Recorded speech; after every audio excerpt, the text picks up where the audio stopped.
वही महान विभीषण है जिन्होंने पूरी सोने की लंका को तहस नहस करवा दिया, लंका का भी ध्वंस करा दिया। महाराज हम आपके बारे में खूब जानते हैं। आज विदेश्वर जी महाराज संकोच में पड़ गए। अंततोगत्वा उनकी भी सेना पराजित हो जाती है। लक्ष्मण भर सबका मान मर्दन हो जाता है। अंततोगत्वा पूरी लीला का समापन करने के लिए हमारे मर्यादा पुरुषोत्तम भगवान प्रभु श्री राम स्वयं अपनी सेना सजा करके जिस समय लड़ाई के मैदान में पहुंचते हैं, अब स्थिति बदलने वाली है। ध्यान दीजिएगा, जैसे ही राम रथ के ऊपर बैठ करके लड़ाई के मैदान में पहुंचे, राम जी ने अगल बगल चारों तरफ जब देखा, कहा सेना गिरी सब जंतु समान के हेतु बालक सिंह अखेटा और अंगारा खाना था आता पीरे फूली के सर करी हानि के फेटा। कहा जे गाथा पढ़े यही लोक में उसे भाई बा अचानक भेटा और आवल रघुवंश मणि ललकारत बाबा न देवी के बेटा। आज लोग और उसने भगवान राम को ललकार दिया, राजा राम हमने आपसे बहुत पहले ही युद्ध की चुनौती स्वीकार कर लिया है, अभी तक आप अनायास ही समय बर्बाद कर रहे थे, आइए हमसे युद्ध करिए। जैसे ही अपने ही कलेजे का टुकड़ा, अपना ही बेटा, अपना ही अंश लड़ाई के लिए ललकार रहा था, परिचय नहीं जान रहा था, राम जी रथ के ऊपर से नीचे उतर करके चले आए और पैदल पैदल चलते हुए लव और उसके सामने पहुंचे।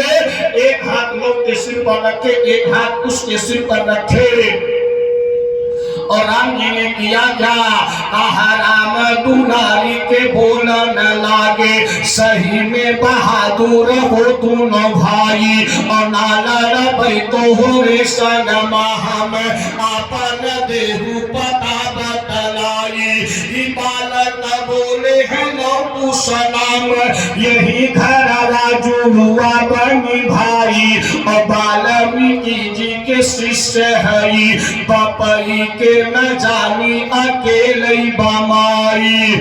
लव और कुश ने जो अपना परिचय बताया, राजा राम हमारा नाम है लव और इसका नाम है कुश, गुरुदेव का नाम है वाल्मीकि जी महाराज और माता का नाम है वनदेवी। माँ का नाम बताए, अपना नाम बताए, गुरु का नाम बताए, स्थान बताए, लेकिन पिता का नाम नहीं बता रहे थे। राम ने धीरे से पूछा, बच्चों आखिर पिता का नाम क्यों नहीं बता रहे हो? लव के आंखों में जरा से आंसू आ गया। लव ने कहा, राजा राम ज्यादा परिचय मत पूछिए, अरे का पिता के बारे में जरा बता तो दो। लव ने कहा, आज तक पिता के बारे में नहीं जानता हो। कहा कभी माँ से पूछे नहीं? कहा जब माँ से पूछता हूँ तो माँ यही कहती है उसी के लिए पूजा कर रही हूँ, उसी का ध्यान कर रही हूँ। बाहर रहते हैं, कभी ना कभी जरूर उनका दर्शन मिलेगा। आज तक मैंने कभी पिता का दर्शन नहीं किया है। इतना सुनने के बाद मालूम पड़ता है कि किसी ने कमल के पुष्प से कोमल हृदय पर कठोर पत्थर का वार कर दिया हो। राम जी का कलेजा कांप उठता है। राम जी ने अपने मन में विचार किया, जब इन अबोध बालकों को सच्चाई का सामना होगा तो ये राम इन बच्चों को कौन सा मुख दिखाएगा। राम जी बात को घुमाने लगे। राम ने धीरे से बच्चों से कहा, बच्चों एक बात बताओ। कहा क्या? कहा तुमने आज तक कभी पिता का दर्शन नहीं किया है और ये अभागा राम आज तक अपने बेटों को नहीं देखा है। एक काम करिए। कहा क्या? कहा राम का है हम मानी या बाप ये संभव हमारे यश होई और जैसे तू खोजत बाटा वने वनहु तू है ऐसे न खोजत होई कि माई से जारी बतावा अभी बापा ही मोरा छाती धरोवत होई और देखे मैं राजा लागे भले बाकी कांटा के से जब सोवत होई।